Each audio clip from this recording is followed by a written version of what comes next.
at the microphone over there, Mr. Welcome to America, Mr. Mandela. I'm Ken Edelman. Those of us who share your struggle for human rights and against apartheid have been somewhat disappointed by the models of human rights that you have held up since being released in jail. You've met over the last 6 months 3 times with Yasser Arafat, who you have praised. You have told Gaddafi that you share the view on, and applaud him on his record of human rights and his drive for freedom and peace around the world.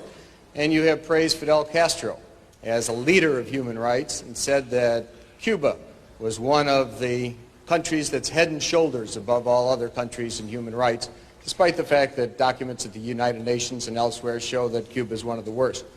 I was just wondering, are these your models of leaders of human rights? And if so, would you want a Gaddafi or an Arafat or a Castro to be a future president of South Africa? One of the mistakes which some political analysts make is to think that their enemies should be our enemies.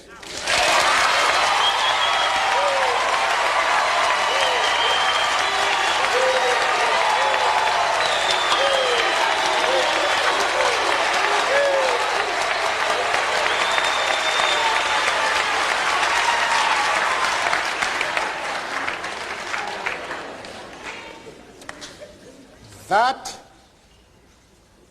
we can and we will never do. We have our own struggle which we are conducting. We are grateful to the world for supporting our struggle. But nevertheless, we are an independent organization with its own policy. And the attitude of every country towards, our attitude towards any country is determined by the attitude of that country to our struggle.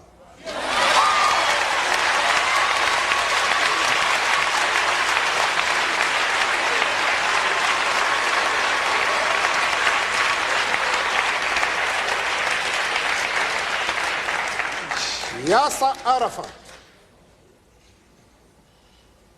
Colonel Gaddafi, Fidel Castro support our struggle to the hilt.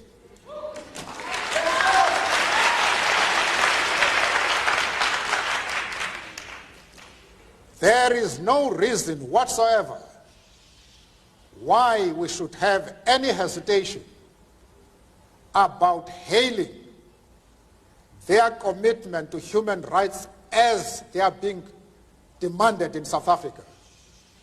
Our attitude is based solely on the fact that they fully support the anti-apartheid struggle. They do not support it only in rhetoric. They are placing resources at our disposal for us to win the struggle.